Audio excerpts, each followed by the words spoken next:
ಅವರೆಕಾಳು ಸೀಸನ್ ಮುಗಿಯೋ ಅಷ್ಟರಲ್ಲಿ ಇದೊಂದು ರೆಸಿಪಿ ಮಾಡಬೇಕು ಅಂದ್ಕೊಂಡಿದ್ದೆ. ಹಾಗೂ ಈಗ ಸ್ವಲ್ಪ ಮಾಡೋಕ್ಕೆ ರೆಡಿ ಮಾಡ್ತಾ ಇದ್ದೀನಿ. ಏನೇನು ಬೇಕು ಅಂತ ಐಟಮ್ ಎಲ್ಲ ರೆಡಿ ಮಾಡ್ಕೊಂಡಿದ್ದೀನಿ. ಹೊಸ ದಿನ ಹೊಸ ವೈಬ್. ವೆಲ್ಕಮ್ ಟು ಮೈ ಮನೇಲಿ. ಎದ್ದು ಬಿಸಿನೀರು ಕಾಯಿಸ್ಕೊಂಡು ಕುಡಿದು ಆಮೇಲೆ ಟಿ ವಿ ನೋಡ್ಕೊಂಡು ಕುತ್ಕೊಂಡಿದ್ದೆ. ಅದಾದಮೇಲೆ ಸ್ವಲ್ಪ ಕಸ ಗುಡಿಸ್ಕೊಳ್ಳೋಣ ಅಂತ ಹೇಳಿ ಮನೆಯೆಲ್ಲ ಕಸ ಗುಡಿಸ್ಕೊತಾ ಇದ್ದೆ.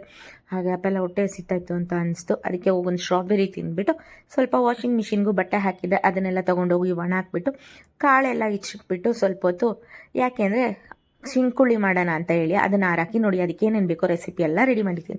ಆಮೇಲೆ ಒಂದು ಕಡೆ ಎಣ್ಣೆ ಕಾಯೋಕ್ಕೂ ಇಟ್ಟಿದ್ದೀನಿ. ಕಾಳು ಸ್ವಲ್ಪ ಹೊತ್ತು ಹಾರಾಕಿದ್ನಲ್ಲ ಅದನ್ನೆಲ್ಲ ತೊಗೊಂಡು ಎಣ್ಣೆಗೆ ಹಾಕ್ತಾಯಿದ್ದೀನಿ. ನೋಡಿ ಎಣ್ಣೆಗೆ ಹಾಕಿದ ತಕ್ಷಣ ಹಿಂಗೆ ಬುಸ ಬುಸ ಅಂತ ಅಂತಿದೆ.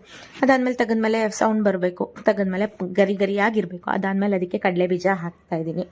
1 ಬೌಲ್ ಕಡಲೆ ಬೀಜ, 1 ಬೌಲ್ ಕೊಬ್ಬರಿ, ಅದ್ರ ಮೇಲೆ ಬೆಳ್ಳುಳ್ಳಿ ಕರಿಬೇವನ್ನ ಕ್ಲೀನಾಗಿ, ಆಮೇಲೆ ಕಡಲೆ ಬೀಜ, ಸ್ವಲ್ಪ ಅವಲಕ್ಕಿನೂ ಹಾಕ್ತಾ ಇದ್ದೀನಿ.